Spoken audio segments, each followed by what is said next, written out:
Namamroblema ka ba dahil gusto mo mag-work from home pero wala kang equipment, wala kang laptop, wala kang computer, so ano na?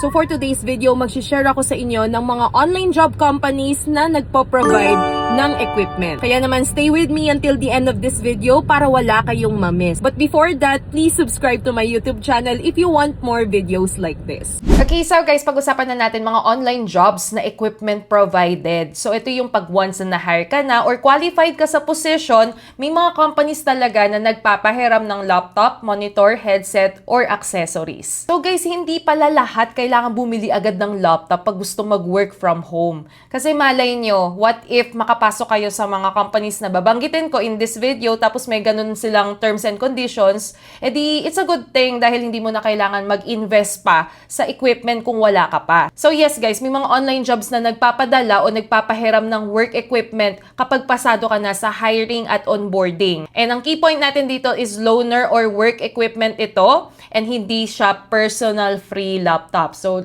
we need to clarify this thing na may mga setup guys na mag-provide sila ng gamit sa'yo, let's say laptop, kailangan mo yun bayaran, hulugan, every time na sumasahod ka. May ganong klaseng setup. Meron din naman na pag nag-resign ka na or tapos na kontrata mo or ano man yung terms and condition yun na kailangan nyo ng umalis sa company or ikaw, nag-decide ka na mag-resign, kailangan mo ibalik yung laptop sa company. Kasi hindi nga yan siya for you, okay? Hindi mo yun gagamitin for your own, personal space, okay? For work siya. May purpose kung bakit nila pinapahiram or pinapagamit sa'yo yung equipment. Baka akala nyo parang nanalo kayo sa raffle. Hindi. Okay guys, i-clarify natin ano yung ibig sabihin ng equipment provided. Again, usually company-owned tools for work subject to policy. Ano ba yung mga kagamitan usually like laptop or desktop unit, monitor plus headset plus accessories and sometimes internet subsidy or allowance pinoprovide din nila.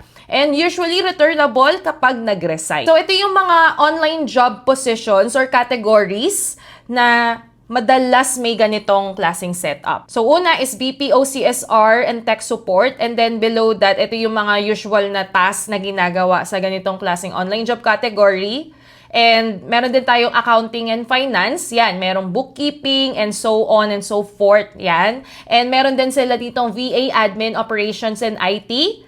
Executive assistant, service desk, recruiter, or scheduler. So, yon yung mga usual na online job categories na may ganitong klaseng setup na nagpapahiram or nagpa-provide ng equipment para makapagsimula ka. And guys, legit ito kasi may kakilala ako, actually, pinsan ng asawa ko, is nagwo-work sila sa ganitong klaseng company, online job siya, remote work. Pinadala yung laptop sa kanila before sila magsimula, nung na-qualify sila. So, I think that is parang ano siya, like home-based call center. So, di ba? Okay yun. Kasi, kumbaga yung iba naharangan kasi yung work from home opportunity dahil lang sa equipment. So, hindi pala doon natatapos ang inyong pangarap makapag-work from home. May mga ganitong klaseng setup pala na kung saan pinoprovide nga yung equipment. Okay, so guys, ito yung unang company na nagpo-provide ng ganitong klaseng setup. So here we have Staff Virtual.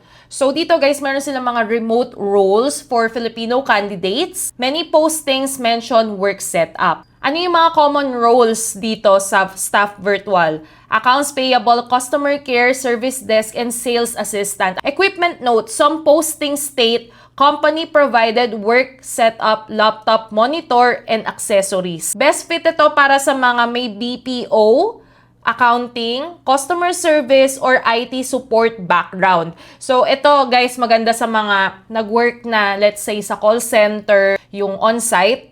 'Di ba ang hassle? Kasi marami akong mga kakilala na nag-work sa call center and sabi nila napaka-hassle daw ng biyahe, lalo na ngayon tag-ulan, tas madalas binabaha. So kung nagsasawa na kayo sa ganong klaseng experience, then why don't you try to shift na sa work from home para mas convenient and at the same time, hindi ka pa natutuksong gumastos sa labas kasi nga nasa bahay ka lang eh. Kung ano yung pagkain sa bahay, yun lang yung kakainin mo. So for the link naman guys, you can just take a screenshot of this one and mapupunta na kayo sa careers page. So i-double check nyo guys yung mga job posting basta merong nakalagay na company provided work setup. So let's proceed to the second company. Here we have Cloud Accountant Staffing. So again, remote PH roles focused on accounting teams and admin support. Okay, so para sa mga CPA or may alam sa accounting, perfect ito para sa inyo. So guys, ito yung mga common roles available like bookkeeper, accountant, payroll, AP assistant, EA, talent sourcer. And for the equipment note, listing mention full company equipment, laptop, monitor, accessories. Grabe, kumpleto, no? Okay, so ito is best fit para sa mga may strong English plus accounting, bookkeeping, payroll, or admin experience. So guys ha, dito naman sa Cloud Accountant Staffing is more on accountancy or accountant background. Yung nauna kanina is more on BPO or CSR. Okay? So magkaiba yung dalawang company. Ang ganda kasi di ba parang may stereotype siya. Okay? So for the link guys, you can just take a screenshot of this one and i-search nyo siya sa inyong web browser. Okay? Puntahan nyo na lamang kasi hindi ako pwedeng mag-flash ng link dyan sa description box. Umiiwas ako sa community strike ni Tito YouTube. Alright, so for the third company, here we are going to talk about eClerks Philippines. So this is for BPO operations, company with work from home finance, and process roles. So yung mga common roles naman dito is cash accountant, FP&A specialist, payroll, billing, pricing analyst. So equipment note, job street postings mention work from home arrangement with company provided equipment. Some include internet subsidy pa nga. Ay grabe. Eh di maganda. So yun nga lang, sa link na nakikita ko dito, wala silang official website, if I'm not mistaken, or hindi sila nag-hire sa mismong careers page nila ng ganitong klaseng setup. So, sa JobStreet na lang kayo tumingin. Punta kayo sa JobStreet, official website, and i-search nyo eClerks WFH or work from home. Okay? So, actually guys, nung nag-apply nga ako sa 51 Talk before, share ko lang ha, sa JobStreet ako natanggap. Hindi naman talaga doon sa mismong nila, official website. Doon ko lang nakita yung listing nila sa JobStreet. So, okay din si JobStreet. Basta, sa eClerks, i-search nyo yung work from home. Kasi, baka meron din sila mga on-site. Hindi natin alam. Okay? So, this naman is best fit for accounting, finance, OPS, reporting, payroll, billing, or night shift applicants. Nakikita ninyo yung difference ng mga companies. And right now, we will proceed to another company called Telus Digital Philippines. So this one naman is for customer experience, digital solutions, AI or data, and support roles. So dito naman guys, ang common role na available is customer support, operations, AI or data roles, and specialist roles. So equipment note natin dito here is some PH remote hiring posts mention work equipment provided on day 1. Sa day 1 nila ipibigay. So it means during the application, meron ka pang gagamitin na device on your own. Let's say, kunyari, your mobile phone, makikipag-usap ka, kailangan nyo ma-interview, di ba? So, check each role, guys. Check nyo yung bawat isa, baka meron dun isa hindi nagpa-provide ng equipment, meron namang nagpa-provide. Okay? Double check nyo lang, guys. Hindi ibig sabihin, pag sinabi natin Telus Digital Philippines, is lahat naman yan provided yung equipment. Double check nyo yung mga job post. This one naman is best fit for BPO, customer support, non-agent support, and tech or data applicants. Alright? So, this is the website that you have to check and i-paste nyo yan sa inyong web browser para ma-access ninyo yung kanilang application page. Right, so for our fifth company, let's talk about TaskUs Philippines.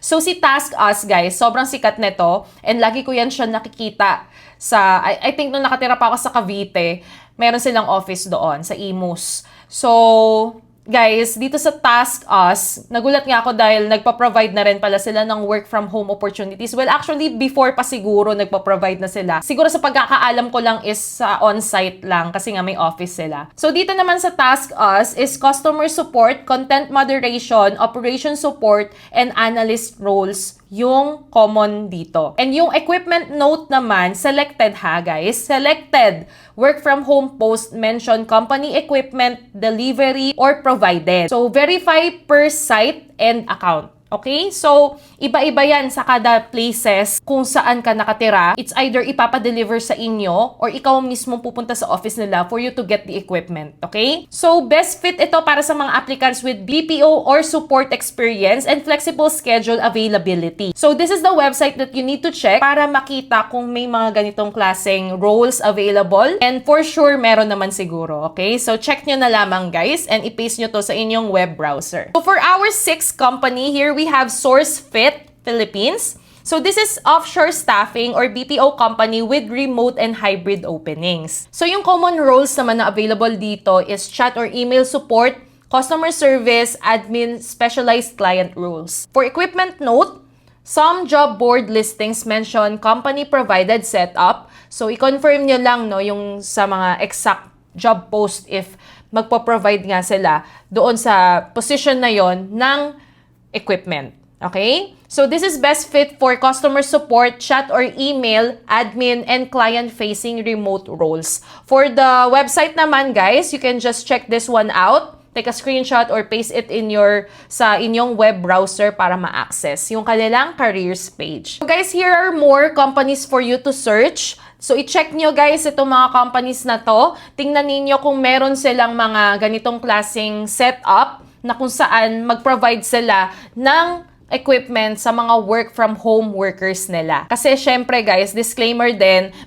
sometimes may ganong klaseng offer, sometimes wala. So i-double check nyo na lamang and from time to time, tignan ninyo kung magkakaroon pa sila ng ganong klaseng opening para sa mga applicants. Okay? Basta ito yung search formula nyo within the website.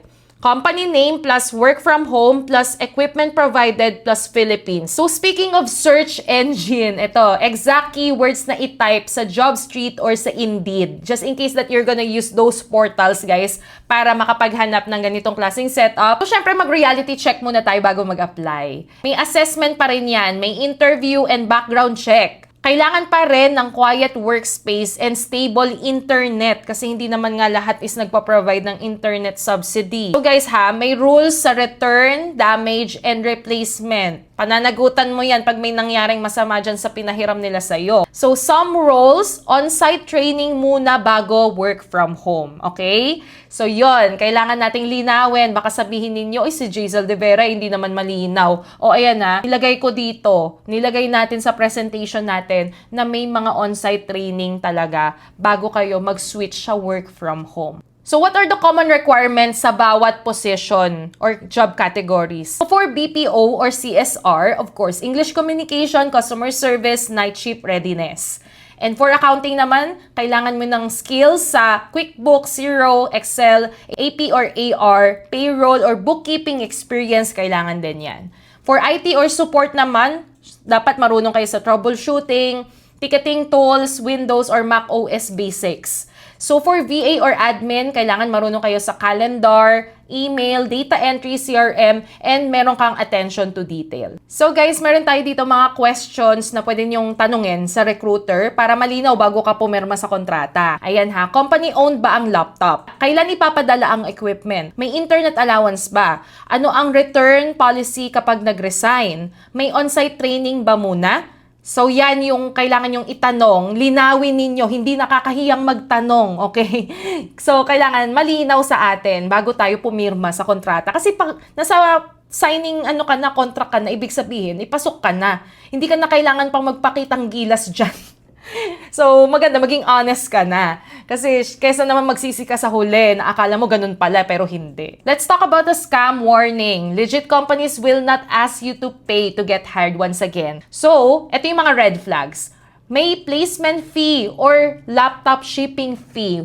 Walang ganon. Linawin natin. Walang placement fee or laptop shipping fee. Baka pinang-aakit lang nila yung laptop para bumigay ka sa pagpo-provide ng pera. So, wag ganon, okay? Red flag na yon. So, double check ninyo yung domain ng email na nagpapadala sa inyo or kinakausap ninyo, okay? Dapat yan is under the company. Telegram only process, no company website. Very, very red flag yan, guys. Kasi kailangan meron silang ipakita sa inyo na maging rest assured ka man lang na talagang kabilang sila doon sa company. Baka nagpapanggap lang yan sila na nagwo-work doon sa well-known company na yun para bumigay ka sa pagbayad, 'di ba? Kasi hindi naman talaga ikaw kailangan magbayad pag nag-apply ka. So, too good to be true salary with no interview. So, imposible yon, lalong-lalo na sa mga categories na sinabi natin a while ago. Most of them is nagre-require talaga ng English skills. So, necessary talagang interview dahil dun pala makikita nila kung worth it ka ba sa position na yon. So here is my final takeaway. Hindi mo kailangan sumuko kung wala ka pang high-end setup. Dahil nga, may ganitong klaseng setup, diba? May ganitong klaseng offer. Hanapin ng roles na may equipment provided pero siguraduhin na legit ang company at active ang job post. Kasi minsan, akala mo nandyan nga sa website nila, yun pala matagal na. Tingnan ninyo yung date kung fresh pa ba yan. Or kung matagal naman na yung date, i-double check din ninyo. You can also send an application pa rin, pero kung medyo matagal na yan siya, huwag ka na masyadong umasa. Pero maganda, nagpadala ka pa rin ng application. So there you go, guys. I hope marami kayo natutunan in this video. If you have any questions, you can just comment down below sa ating comment section and sasagutin ko yan pag alam ko yung sagot. So yun lang naman guys, and thank you so much for watching this video, and kung na-enjoy nyo ito, give this video a like and subscribe to my channel. Click on the notification bell para ma-notify ka sa aking mga uploads. So have a nice day. God bless and goodbye!